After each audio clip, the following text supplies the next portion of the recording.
자, 우리 오늘 말씀을 좀 나눌 건데요. 여러분, 지난 주간에는 조금 날씨가 오락가락했죠. 비도 좀 오고 춥기도 하고 막 그랬어요. 그래서 여러분 건강 괜찮았나 모르겠어요. 저는 살짝 두통이 와가지고, 제가 가끔 두통이 오거든요. 제가 되게 건강한데 한 번씩 두통이 와요. 그러면 뭐 잠깐 쉬거나 아니면 뭐 정 안 되면 두통약을 먹거나 이렇게 해가지고 보통 잘 넘어가는데, 지난 주간에는 좀 심했던 것 같아요. 그래서 너무 자꾸 머리가 계속 아프니까. 근데 주변에서 병원 가봐야 되는 거 아니에요? 이렇게 얘기를 하는 분들이 있었어요. 그러니까 이제 두통이 원인이 여러 개가 있겠죠. 그러니까 뭔가 이 원인을 제대로 알아야 치료를 할 거 아니에요. 그래서 인터넷에 한번 쳐봤어요. 두통의 원인이 되는 질병이 뭐가 있는지 한번 찾아봤어요. 한번 띄워주실까요? 네, 이렇게 나오더라고요. 엄청 많더라고요. 두통이 있다 그러면 이런 질병들 때문에 두통이 올 수 있대요. 제가 눈에 보이는 것들 몇 개 표시를 해봤는데, 감기. 감기 하면 보통 두통이 대체로 동반이 되죠. 광견병. 광견병 알아요, 뭔지? 네, 댕댕이병이죠. 네, 강아지한테 물리면 생기는 병이잖아요. 네, 댕댕이병. 네. 그리고 뭐 스파르가눔증 뭐 이런 건 전 몰라요. 뭔지 모르는데 표시해봤어요. 저기 찌찌가 무시병은 제가 막 급하게 보다가 저 가가 개자로 보여가지고, 그래서 제가 한번 표시 한번 해봤어요. 네.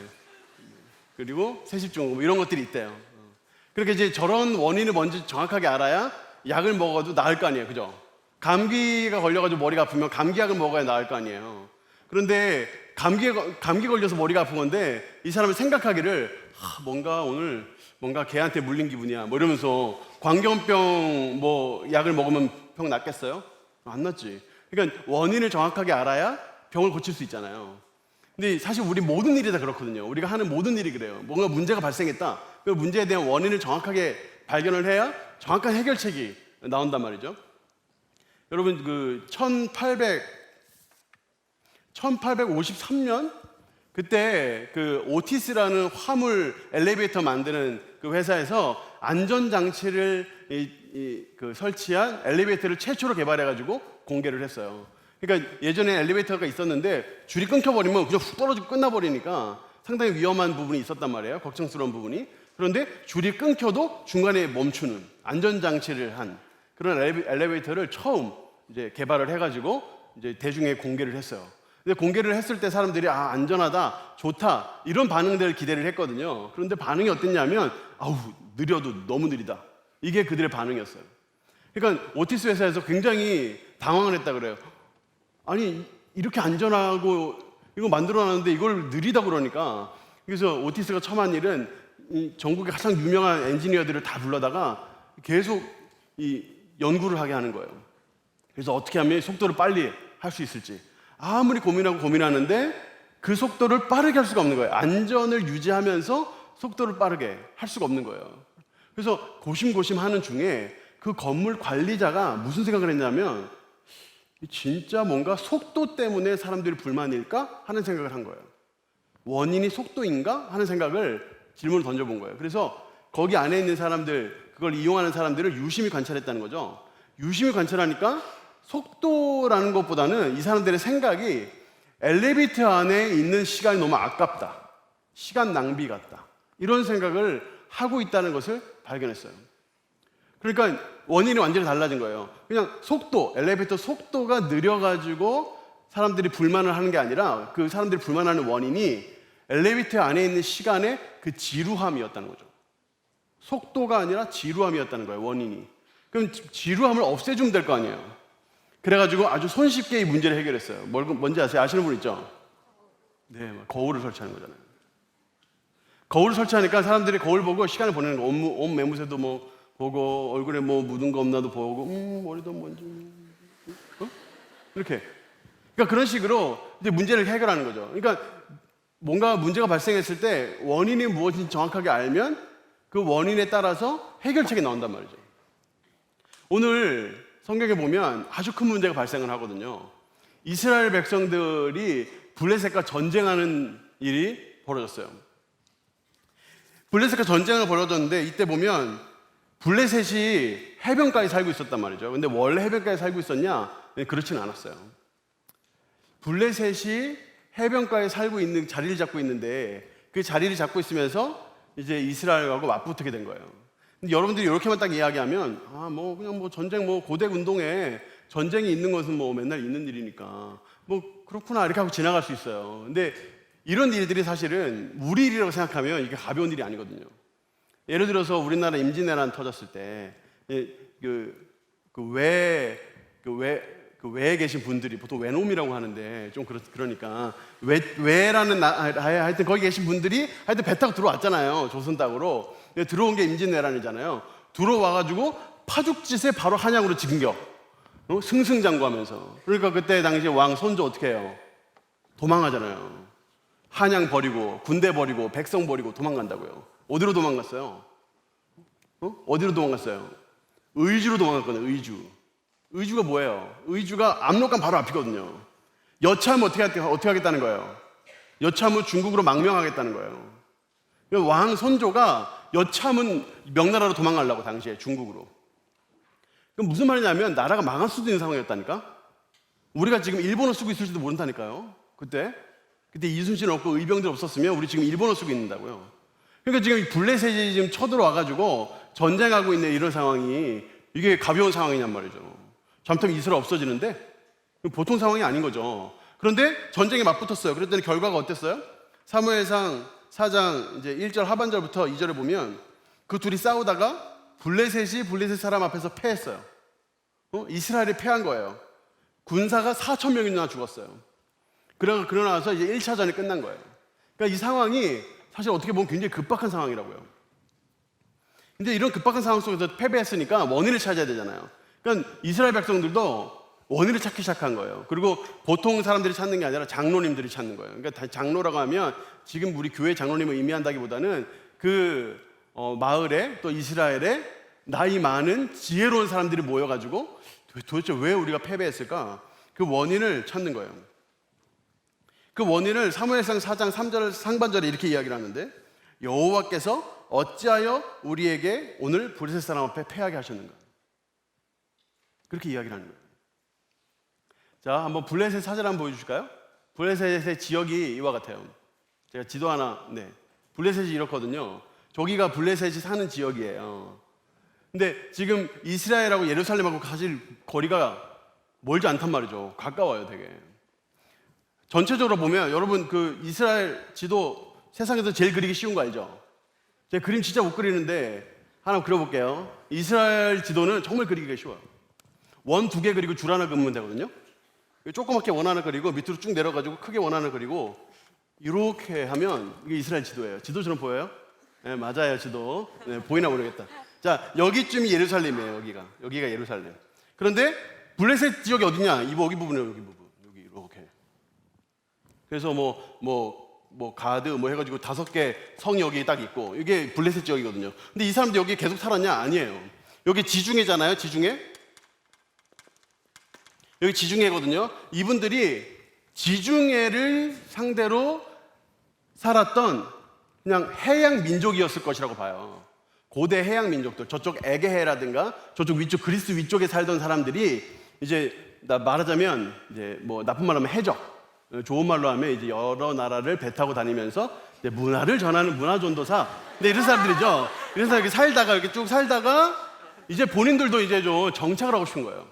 그래서 우야무야 이렇게 들어와가지고 여기에서 이렇게 정착을 하기 시작한 게 블레셋이라는 거예요. 여기에 가자라는 곳이 있어요. 가자 지구 들어봤어요? 팔레스타인 들어봤어요?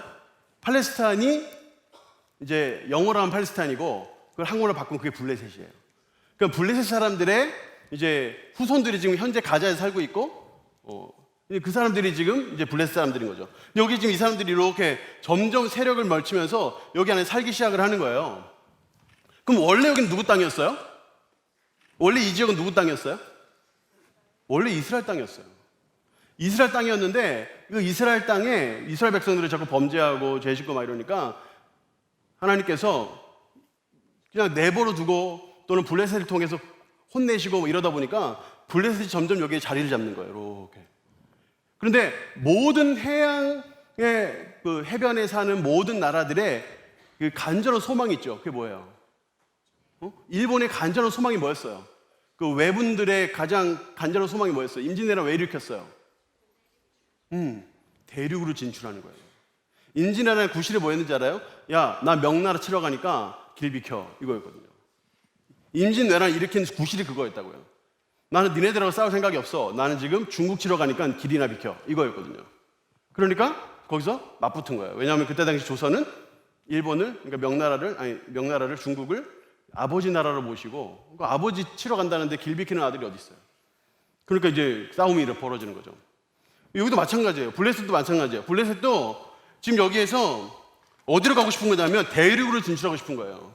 근데 밑으로는 애굽이 있잖아요. 밑에는 애굽이 있거든요. 애굽을 쳐봤어요. 그런데 애굽은 당시 초강대국, 패배했어요. 그러니까 이제 고개를 어디로 돌리냐면 이쪽으로 돌리는 거예요. 이스라엘 쪽으로 돌리는 거예요. 그래가지고 이스라엘과 맞붙었죠. 이스라엘을 패배했어요. 그러니까 이제 어떻게 될지 몰라요. 이 사람들이 얼마나 치고 들어올지, 얼마나 빨리 치고 들어올지 모른다고요. 그러니까 이제 이 급박한 상황 속에서 지금 이스라엘 백성들이 모여가지고 이게 지금 어떻게 벌어진 일이냐? 이거 어떻게 이거 이길 수 있을까? 왜 우리가 졌지? 이걸 고민하면서 첫 번째 찾은 원인이 아까 봤던 여호와 하나님께서 우리를 패배하겠다. 그러면 왜 여호와 하나님이 우리를 패배하게 했을까? 고민해 봐야 되겠죠. 생각해 봐야 되겠죠. 원인을 발견해야 되겠죠. 그래야 이길 거 아니에요. 그런데 고민을 하면서 무슨 생각을 하냐면 사무엘상 4장 3절 하반절 한번 보세요. 한번 같이 한번 읽어보겠습니다. 자, 시작. 여호와의 언약궤를 실로에서 우리에게로 가져다가 우리 중에 있게 하여 그것으로 우리를 우리의 원수들의 손에서 구원하게 하자니. 자, 여러분 이 말씀을 보고 여러분도 어떤 생각이 드세요? 여호와의 언약궤가 지금 실로에 있는데 실로에 지금 거기 성막이 있거든요. 그 성막에 실로에 성막이 있는데 그 성막 안에 있는 언약궤를 들고 전쟁터로 가지고 오자 이렇게 생각을 한 거예요. 여러분 이것은 정말 기상천외한 생각입니다. 한 번도 이런 일이 없었어요. 여러분들이 이걸 이해하려면 성막을 조금 알아야 되는데 대체로 아시겠지만 혹시 모르는 분을 위해서 일단 그림 한번 보여주시고. 성막이 이렇게 생겼거든요. 성막이라는 게 뭐냐면 모세 시대 때 광야에서 살아야 되잖아요. 근데 광야에 살려고 그러면 계속 이동을 해야 된다고요. 계속 움직여야 돼요. 근데 움직여야 되는데 그래도 예배당은 필요하잖아요. 예배 드릴 곳은 필요하잖아요. 제사 지낼 곳이 필요하다고. 그래가지고 이동식 예배당을 만든 거예요. 천막으로 예배당을 만든 거예요. 그게 바로 성막이에요. 그래서 성막이 저렇게 생겼거든요.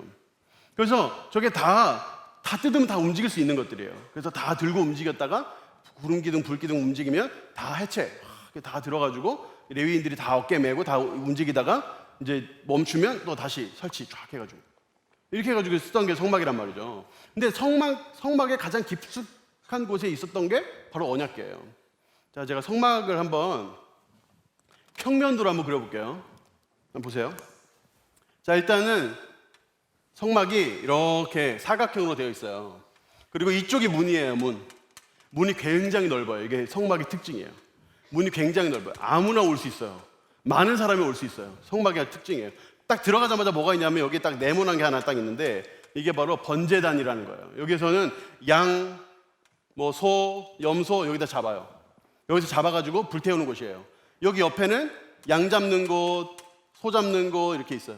제사장들이 여기에서 잡아다가 쓸데없는 거 여기다 다 버리고 내장이라든가 이런 거 버리고 그 다음에 여기서 각 다 떠서 이거 들고 와가지고 여기다가 불태우는 거예요. 그래서 사람들이 다 줄지어 있었겠죠. 이렇게 그래가지고 여기다 버리는 거예요. 여기다 불태우고 그리고 여기는 물두멍이라는 게 있어요. 동그랗게 해서 물두멍이라는 게 이렇게 크진 않아요.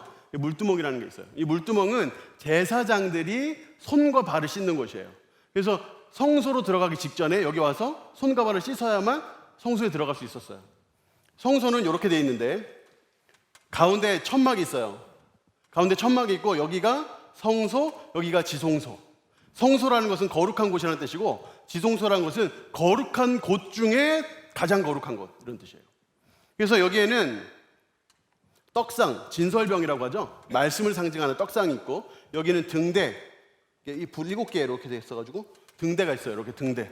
그리고 여기는 향단이 있고 그럼 여기 안에 들어가서 여기서 이제 떡 같은 거 갈면 갈고 기름 채우면 기름 채우고 향 잘 펴져 있는지 확인하고 이런 것들을 이제 그 제사장들이 한단 말이에요. 1년에 딱 한 번만 지성소에 들어갈 수 있어요. 1년에 딱 한 번이에요. 1년에 딱 한 번 지성소에 들어가는데 지성소에는 방금 우리가 읽었던 언약궤, 다른 말로 법궤, 언약궤라는 게 여기 안에 들어가 있어요. 언약궤의 모양은 금으로 쌓여져 있는데 그 양쪽의 천사들이 이렇게 하고 있어요. 이렇게. 양쪽의 천사들이 이렇게 하고 있고 그 사이에서 주님께서 임재하셨다고 했어요. 1년에 한 번. 당시 대제사장만 1년에 한 번 여기 들어갈 수 있었는데 대제사장이 여기 들어갈 때에는 옷을 입는데 옷이 특별한 옷인데 방울이 달려 있어요. 움직이면 딸랑딸랑 소리 나요. 딸랑딸랑 소리 계속 소리 나요. 움직이면. 방울이 엄청나게 많이 달려 있거든요. 딸랑딸랑 소리 나요. 왜 소리 나는지 아세요? 여기 지성소에는 오로지 대제사장만 들어갈 수 있어요. 근데 들어갔는데 만약에 대제사장이 죄가 있다. 뭔가 지었던 죄가 있다. 그러면 그 자리에서 즉사. 그게 바로 언약궤예요. 그 자리에서 즉사. 즉사하면 방울 소리 날까요? 안 날까요? 안 나. 그럼 어떻게 할까요? 허리에 줄 매고 제사장들이 뒤에서 잡고 있어요. 이렇게. 들어가요. 들어가가지고 예배 형식을 진행을 하는데 대제사장이 죄가 있어서 죽었다. 그러면 절절 끌어내는 거예요. 그 용도.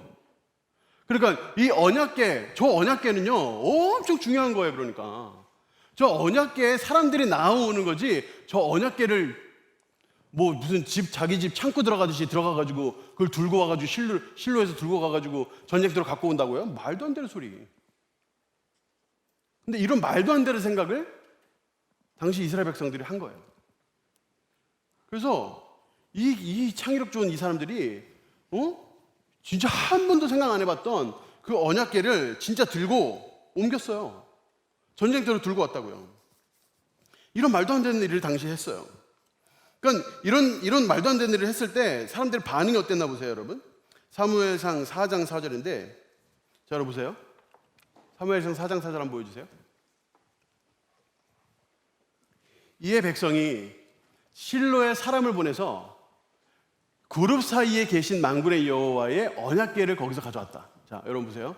자, 실로에서 사람을 보냈다고 했어요. 정확하게 여러분 제사장이 가야 되거든요. 제사장. 최소한 제사장이 가야 되잖아. 근데 저기는 대제사장만 들어갈 수 있으니까 대제사장이 가야 되지 않아요? 그런데 그냥 사람을 보냈다니까? 그냥 무슨 뭐 창고 들어가듯이 뒷문 여기 들어가듯이 그냥 가가지고 갖고 오라고 한 거예요. 근데 진짜 가가지고 갖고 온 거예요. 근데 그 언약궤가 그냥 보통 언약궤냐? 아니, 그룹이 천사들이거든요. 천사들 사이에 계신 만군의 여호와, 그 하나님의 언약궤를 가져오라고 한 거예요. 저 말은 실제 모세가 40년 동안 광야 생활하면서 이스라엘 백성들을 이끌고 그들의 죄를 용서하고 모든 전쟁에서 이기고 가나안 땅을 정복하기 직전까지 끌고 왔던 바로 그 언약궤, 하나님의 임재가 항상 임했던 그 언약궤, 그 언약궤라는 뜻이에요. 그 언약궤를 자기 집 창고 들어가가지고 들고 온 거예요. 그런데 그 옆에 엘리의 두 아들 홈니와 비느하스가 있었다. 홈니와 비느하스는 여러분 아시다시피 하나님의 제사장이지만 너무나 못된 짓을 많이 해가지고 주님께서 죽이시겠다 이미 사형 선고 내린 사람들이죠. 그 사람들이 그 옆에 있는 거예요. 근데 보세요, 언약궤가 있고 한 번도 이 사람들 언약궤 본 적이 없어요. 대제사장들만 언약궤 봐요. 근데 그 언약궤가 있는데 그 언약궤 옆에 다 홈니와 비느하스가 서 있다고요. 무슨 뜻이에요? 이거 언약궤 이거 누구 소유라는 뜻이에요? 이거 하나님이 임재하는 곳이고 거룩한 곳인데 그 의미가 엄청 거룩한 건데 마치 홈니와 비느하스가 자기 것인 양 옆에 서 있는 거예요. 지금 그런 상황이에요. 이런 말도 안 되는 상황인데 이런 상황이 딱 벌어지니까 딱 들고 들어오니까 진영에서 4장 5절에 온 이스라엘이 큰 소리로 소리를 지르며 외쳤다고 했어요. 야, 이제 우리 전쟁 우리가 이겼다. 우리가 전쟁 이길 수 있다. 이 얘기를 4장 6절에 블레셋이 듣습니다. 갑자기 저쪽 분명히 패배했고 4,000명이나 죽었는데 갑자기 환호성이 막 나타나니까 블레셋이 어떻게 생각해요? 무슨 일이야? 무슨 뭐 뛰어난 장수라도 들어왔나? 아니면 지원군이 왔나? 이런 생각 할 거 아니에요. 근데 알아봤더니 어떻다는 거예요? 여호와의 궤가 진영에 들어온 것을 이 사람들이 알게 됐어요. 이 사람들의 반응을 보세요, 여러분. 7, 8절이에요.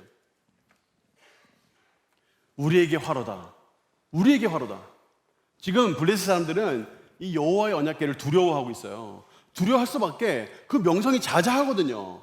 하나님을 예배하고 주님을 따르는 그 이스라엘 백성들이 광야 생활 40년 동안에 그 수많은 광야의 근처에 살고 있는 민족들을 이기고 승리하고 파죽지세로 치고 올라가가지고 요단강 건너서 가나안 땅 정복하고, 그 다 이 사람들 다 듣고 있었거든요.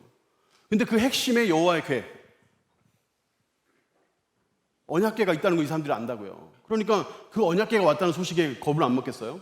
그런데 9절에 이 사람들이 그래도 한번 해보자, 이렇게 마음을 먹어요. 대장부정을 서서 한번 싸워보자. 그래서 싸우죠. 어떻게 됐을 것 같아요, 여러분?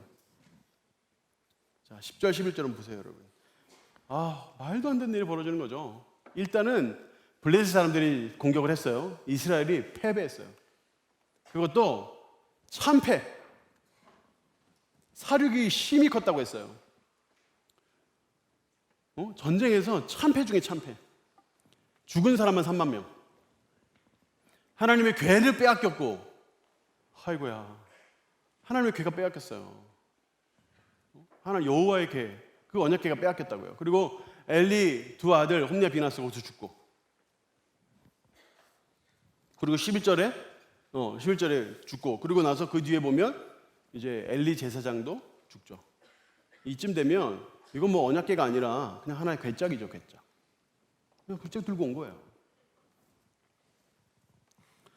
여러분, 이런 일이 벌어졌단 말이에요. 그럼 이건 아주 답답한 일이라고요. 그러면 원인을 잘못 그랬다면 원인을 제대로 분석을 해야 되겠죠. 왜 이스라엘 백성이 졌는가? 왜 이스라엘 백성이 패배했는가? 그 힌트가 오늘 읽었던 4장 1절에 있어요, 여러분. 사무엘상 4장 1절에 보면 이런 말씀이 딱 나와요. 사무엘의 말이 온 이스라엘에 전파되니라. 이렇게 하고 바로 그 다음에 전쟁 이야기가 나와요.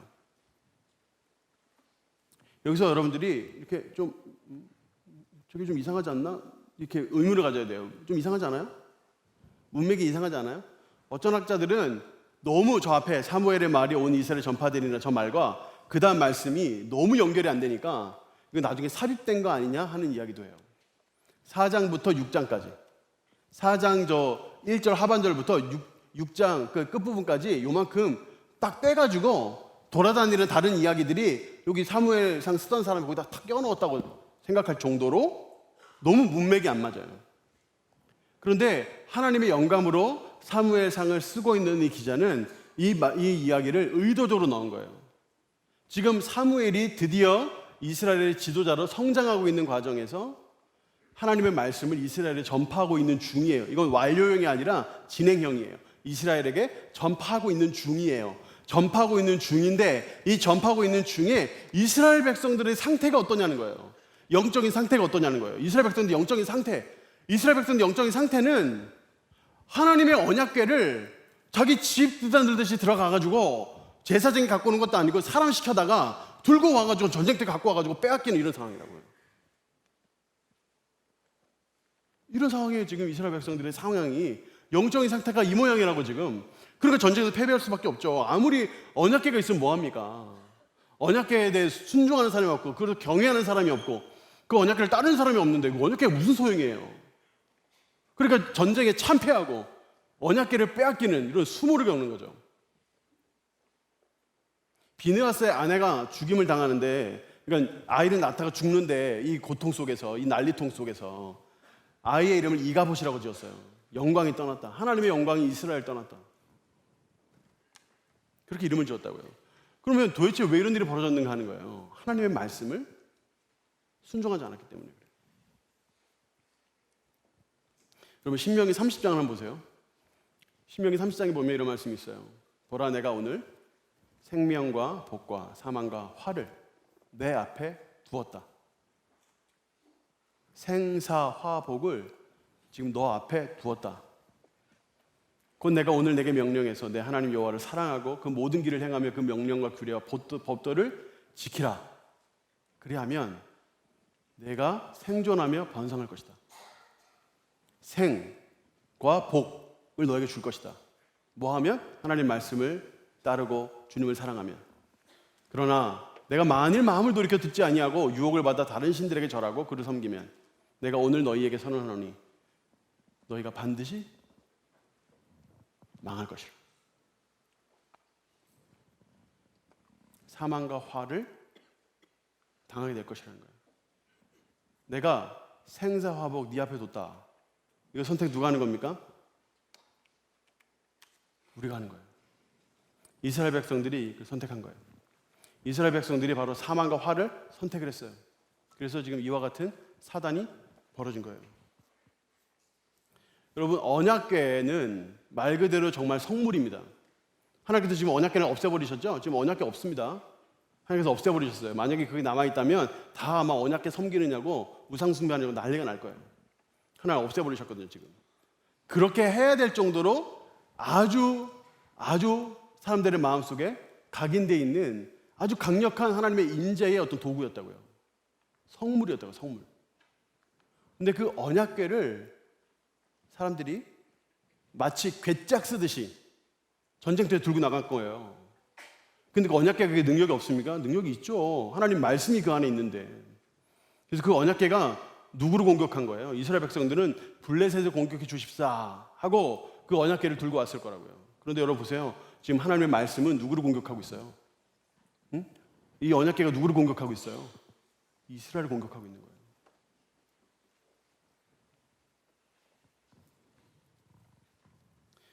여러분, 저는 이 말씀을 보면서 좀 이해가 안 되는 부분이 있었어요. 그게 뭐냐면, 그래도 전쟁은 좀 이기게 해주시지.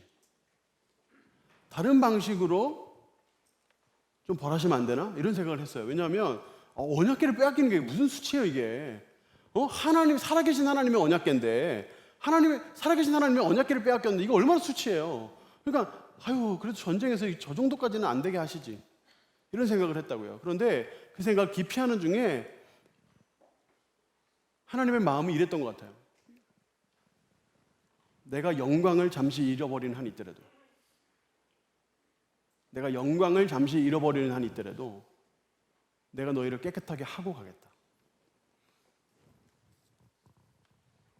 기꺼이 영광을 버리고 순결을 얻도록 하나님의 뜻이었던 것 같아요.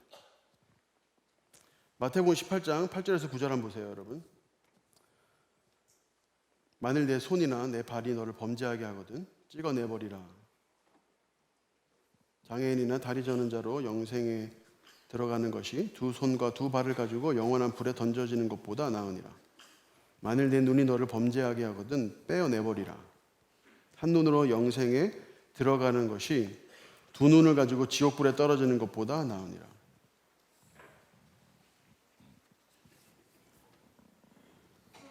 하나님 말씀에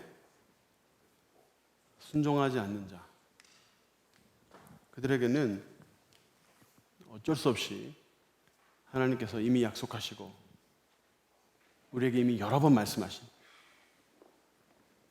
그 행위와 그 순종함에 따른 생사화복이 주어진다 하는 사실은 우리가 피할 수 없는 사실이에요. 여러분, 저는 오늘 성경 말씀을 읽으면서 설교의 제목을 말씀이 너를 공격하게 하라 이렇게 정했어요. 하나님의 말씀이 여러분들을 공격하게 하세요. 우리가 정말 하나님 말씀에 불순종하면 정말 우리가 말 그대로 저주를 받는가? 꼭 그렇진 않아요. 갈라디아서 3장 13절에 보면 예수 그리스도께서 우리를 대신해서 저주를 이미 받으셨다고 했어요. 예수 믿는 모든 자들은 주님 앞에 용서를 받을 수 있고 저주를 받지 않아요. 정말 감사한 일이죠.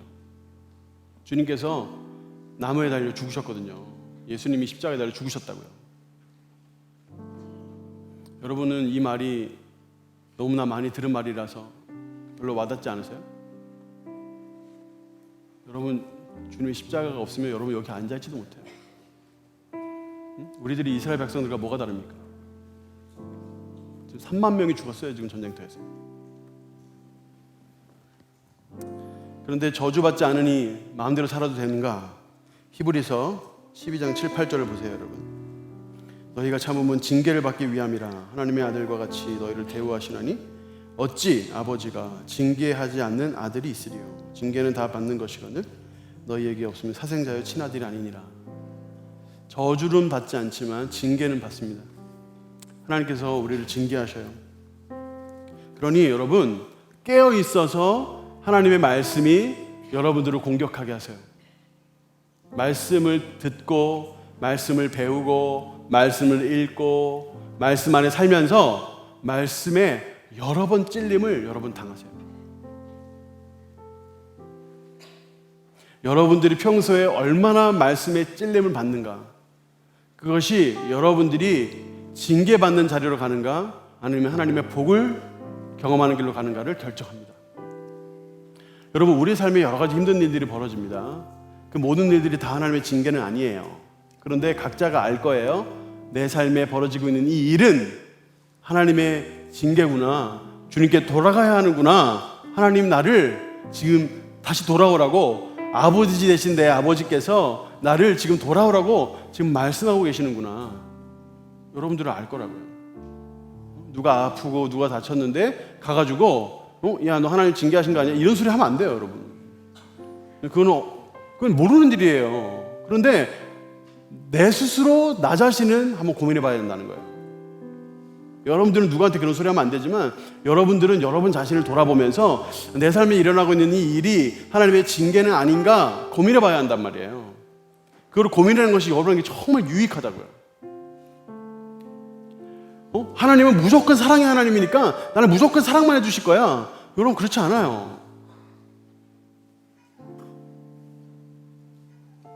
하나님은 아주 엄하신 하나님이셔요. 기다리시고 인내하시고 계신 중이실 거예요. 여러분의 삶에 벌어지고 있는 일들을 잘 분석해서 하나님의 징계라고 생각하면 빨리 주님께 돌아가는 그런 용기가 우리에게 필요해요. 말씀의 결론을 생각을 해야 되는데, 제가 이 말씀의 결론을 생각하면서 무슨 이야기를 할까? 하나님 말씀에 잘 순종해서 복받은 사람 이야기를 할까? 이것저것 이야기도 찾아보고 책도 읽어보고, 그래서 아주 하나님 말씀대로 살아서 복을 많이 받은 분들의 이야기들을 이렇게 수집을 했어요. 그런데 덮어버렸어요. 왠지 아세요? 네, 그런 얘기를 막 하면 여러분들이 그 남의 얘기지 뭐, 저 사람은 저 사람대로 잘했나 보지 이러고 지나갈 것 같은 거예요. 그래서 치워버렸어요. 그리고 말씀 하나를 찾았어요. 히브리서 11장 24절에서 26절까지 말씀인데요. 우리 마지막 말씀을 한번 속절이지만 같이 한번 읽어보겠습니다. 시작. 믿음으로 모세는 장성하여 바로의 공주의 아들이라 칭함받기를 거절하고 도리어 하나님의 백성과 함께 고난받기를 잠시 죄악의 낙을 누리는 것보다 더 좋아하고 그리스도를 위하여 받는 수모를 애굽의 모든 고아보다 더 큰 재물로 여겼으니 이는 상 주심을 바라봄이라. 여러분, 저는 여러분들에게 징계를 피하기 위해서 사세요라고 얘기하고 싶진 않아요. 만약에 우리 인생이 하나님의 징계를 피하기 위해 사는 인생이라면 너무 불쌍할 것 같아요.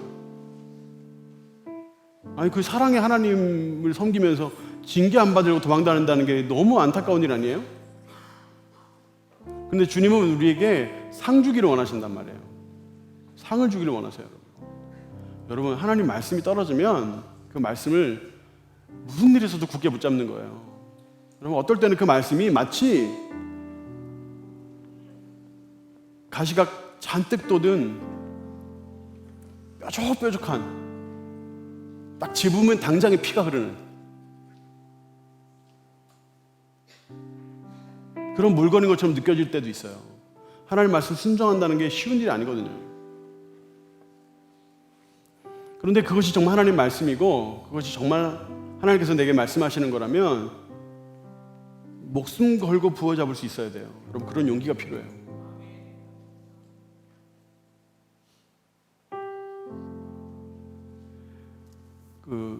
요즘 뭐 동성애 얘기를 안 할 수가 없는데, 요즘 이제 6월 29일에 이제 동성애 퀴어 축제가 있고 지금 계속 매스컴에서 이런저런 이야기들이 있기 때문에 얘기를 전혀 안 할 수가 없어요.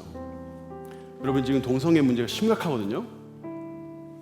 그런데 지금은 시대가 이상하게 돌아가고 있는데, 만약에 제가 성경이 동성애가 죄라고 말씀하시니 내가 동성애는 죄입니다 라고 이야기하잖아요. 그럼 그 순간 저는 시대의 흐름을 못 따라가는 꼰대가 돼 있어요. 그 순간에. 여러분, 우리가 그런 시대를 지금 살아요. 그 사람들은 내가 왜 동성애를 죄라고 하는지 궁금해하지도 않아요. 궁금해하지도 않아요. 그리고 무조건 시대를 못 따라가는 사람이라고 매도를 하는 거예요. 혹시 여러분 중에도 있지 않습니까? 여러분 중에도 동성애가 죄다 그러면 왜 그게 죄야? 자기네들이 좋다는데 그냥 두면 되지. 여러분 이렇게 생각하지 않으세요, 여러분? 만약에 여러분 그렇게 생각하고 있다면 여러분 좀 공부를 좀 해보세요. 주변을 좀 돌아보세요. 단순히 성경에서만 그렇게 얘기하는 것이 아니라 우리 주변에서 이 동성애가 미치고 있는 사회적 영향의 파급이 얼마나 큰지 여러분 보세요. 이게 그냥 보통 문제가 아니거든요, 이게. 유럽의 사례, 미국의 사례들을 여러분 보세요. 그 동성애가 미치는 영향이 얼마나 큰지, 그것 때문에 교회가 얼마나 어려움을 겪고 있는지. 뭐 미국이나 영국 포함한 여러 유럽에서 이미 차별금지법, 동성애자라고 차별하면 안 된다. 어디 공식성상에서 동성애는 죄다라고 이야기하면 그것은 차별하는 것이다. 이런 법이 통과가 많이 됐잖아요. 우리나라에서 만약에 통과되면 저 바로 잡혀가요.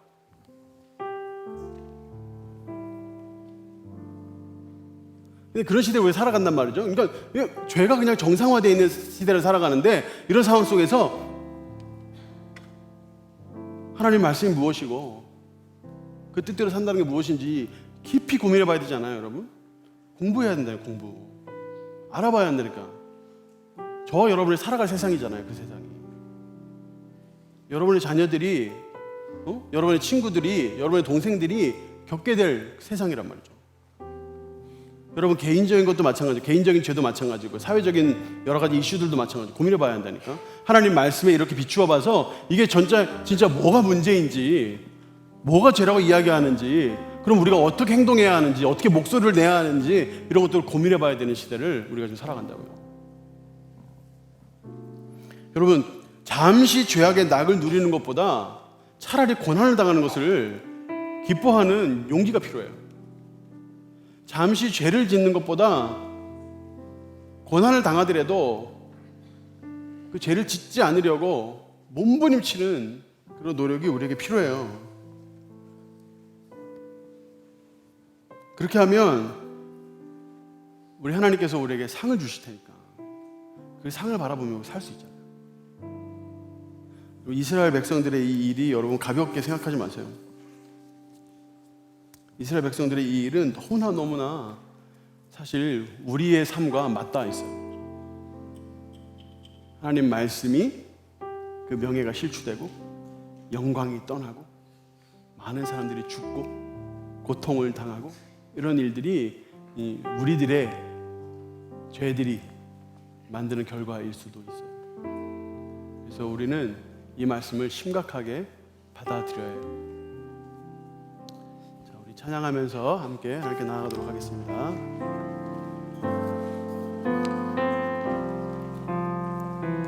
말씀 앞에서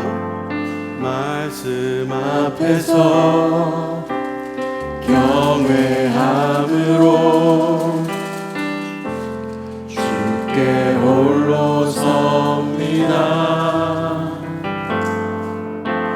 생명의 말씀 읽고 순종해 주를 예배합니다. 한 번 더 말씀 앞에서 경외함으로 주께 홀로 섭니다. 생명의 말씀 읽고 순종해 주를 예배합니다.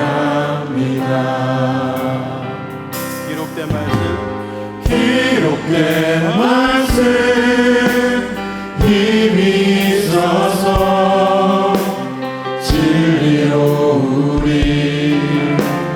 거룩해 하며 거룩한 말씀 세세 영원히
말씀을 주셨는데 그 말씀대로 살아가기를 원해서 우리에게 말씀을 주셨는데 우리가 그 말씀대로 살아가고 있는가 한번 돌아봅시다. 우리가 이 말씀 앞에서 우리가 누가 하나님 앞에 당당할 수 있고 누가 하나님 앞에서 떳떳할 수 있겠어요. 그러나 우리가 할 수 있는 것은 하나님 말씀에 따라 살기로 다시 한번 결단하고 결심하면서 구체적으로 내 삶에 하나님 내가 주의 말씀 따라 살겠습니다. 주의 말씀에 순종하겠습니다. 상 주시는 이 힘을 바라보면서 나아가겠습니다 하는 믿음을 다시 한번 앞에 세우는 것입니다. 때로는 우리 삶에 절대 순종할 수 없이 느껴지는 것들도 있지만 그래도 하나님 나를 도와달라고 내가 이 말씀에 의지해서 내 삶의 여러 가지 죄의 유혹들과 또 어려움들을 이겨낼 수 있도록 도와달라고 간절히 기도하는 진정성 있는 기도가 이 시간 우리에게 필요합니다. 단순히 예배드리러 오는 것을 그냥 언약궤 들고 마치 전쟁터에 나가는 것처럼 그냥 그렇게 가볍게 여길 일이 아니에요. 하나님 내가 주님 앞에 있습니다. 나를 긍휼히 여겨 주시옵소서. 나를 용서하여 주시옵소서. 말씀대로 살아갈 수 있도록 용기를 허락하여 주시옵소서. 나에게 믿음을 허락하여 주시옵소서. 주의 진노를 피하게 하여 주시옵소서. 주의 징계를 피하게 하여 주시옵소서. 주의 상 주신 이심을 바라보며 주님의 은혜를 찾으며 나아갈 수 있도록 도와주시옵소서. 우리 한번 주여 한번 무릎 짓고 간절히 접해 기도하겠습니다. 기도합니다. 주여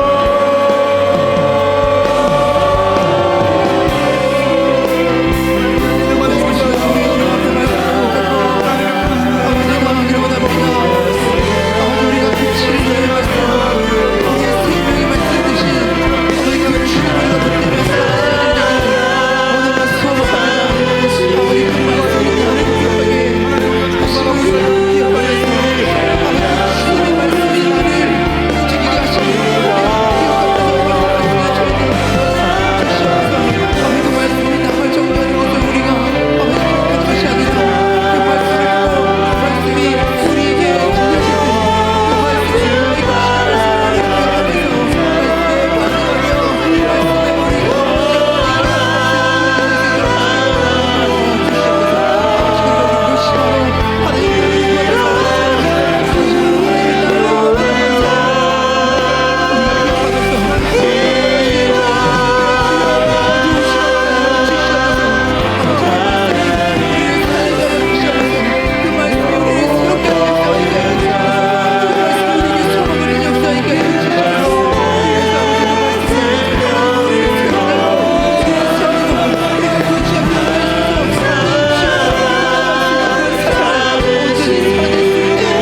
기억해 주시옵소서. 이들의 마음을 어루만져 주시고 위로하여 주시고 하나님께서 붙들어 주셔서 이들이 주님의 징계를 피해만 하는 그런 인생이 아니라 상 주시는 분이심을 바라보면서 나아가는 삶을 살아가게 하여 주시옵소서. 전쟁에서 패하게 하시며 영광까지 이뤄가시면서 징계하시는 그 하나님이 아니라 승승장구하게 하시고 복을 베푸시며 만방 앞에 드러내 주의 영광을 드높일 그와 같은 인생을 살아가게 하여 주시옵소서. 하나님께서 우리 청년들의 삶을 붙들어 주셔서 세세하게 간섭하셔서 여러 가지 죄로 어려움 중에 있는 이들에게 용기를 허락하시고 예수 그리스도의 보혈과 주님의 사랑을 허락하셔서 다시 한번 일어나 주님 원하시는 길, 하나님을 따르는 길, 하나님 기뻐하시는 길, 생명이 있는 길, 복이 있는 길 걸어가는 우리 귀한 아포슬 청년들 다 되게 하여 주시옵소서. 오직 주님만 우리의 해결책이며 오직 예수 그리스도의 사랑만이 우리의 유일한 소망이니 주님만 의지하오니 주여 주께서 일하여 주시옵소서. 감사합니다. 예수님 이름으로 기도합니다.